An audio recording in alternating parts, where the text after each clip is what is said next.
at a young age you were exposed to various leaders. Mm-hmm. And now you are one yourself. Yeah. So what important characteristics do you feel that you have or that a leader should have that you put into practice? It's a good one. It's an important one. It's one question that I don't have a full answer to because I'm still learning what it means to be a leader. Going back to the How I Built This podcast, another common thing that I see listening to hundreds of entrepreneurs share their journey is that there is no one leadership style. There's no right way to do it. Also, I see almost maybe 80% of the time, the people who share their journeys and who are in these big positions and running huge movements, they were never trained as leaders. They never thought of themselves as leaders. They grew into it.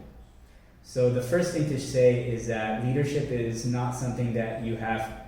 Leadership is not something that is like a blueprint. Mm-hmm. And secondly, anyone can be a leader because the people who are leaders today, they were not leaders yesterday. They grew into that. And they never necessarily saw themselves as that. So with that said, for me, one thing that I feel is really important is being a good listener. I think that's maybe the number one thing that's on my mind right now, is to be able to hear everyone. If you are in a position of leadership, to be able to really listen to people in a deep way. And specifically what that means is being able to listen to the feedback that hits your own ego, that challenges you.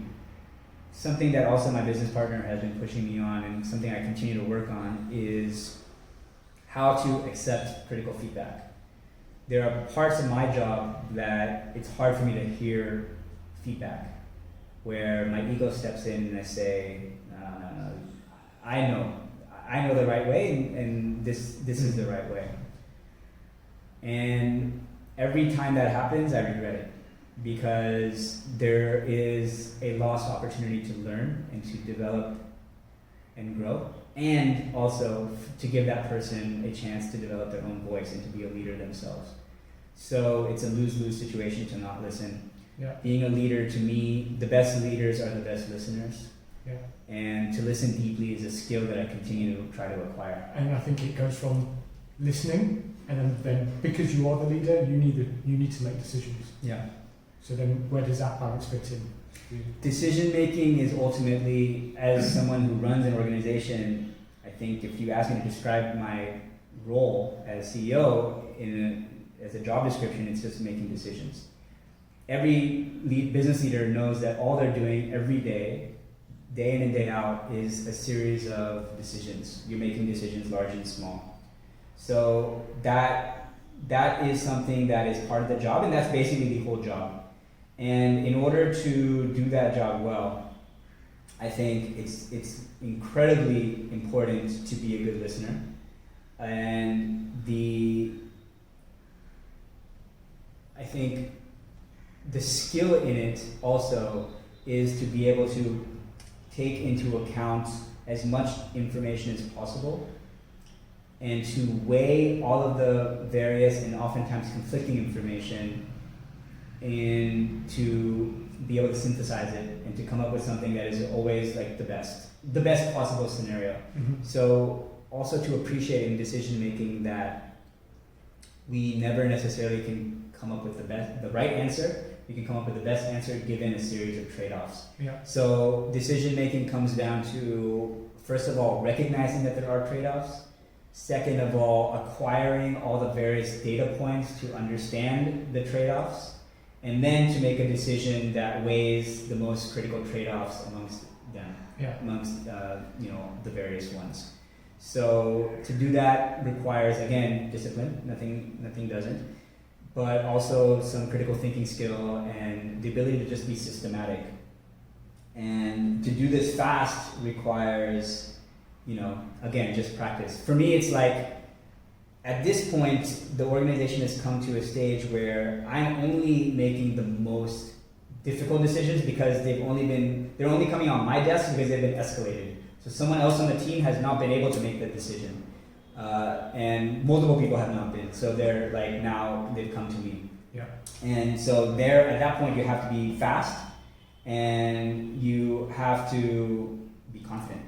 Yeah. And that's something that only comes through practice. Okay, fine. And I suppose it also means that you're also the recognition that you're the one taking responsibility. Yes, absolutely.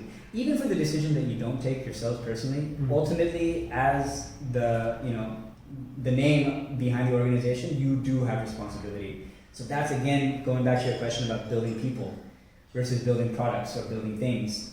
Building people is so important for that reason, that ultimately any decision that's made in my organization will ultimately, I am responsible for it. I am the buck stops with me. So it's very critical that the people on the team are making decisions with the right process in mind. And that means investing in them, making sure that A, they understand what it takes to make right decisions, and B, giving them the reps, because without the reps, you can't do it. So deliberately from the beginning, we've designed the organization to be as decentralized as possible, to empower people as much as possible. Ultimately, that benefits me, because if I'm making all the decisions, it's not going to work, and I will get stressed out, and the company will be limited by me. Yeah. So we've deliberately decentralized the decision-making power throughout the organization. Even the most junior person on the team has decision-making power, and they're gradually brought up in making more and more impactful decisions.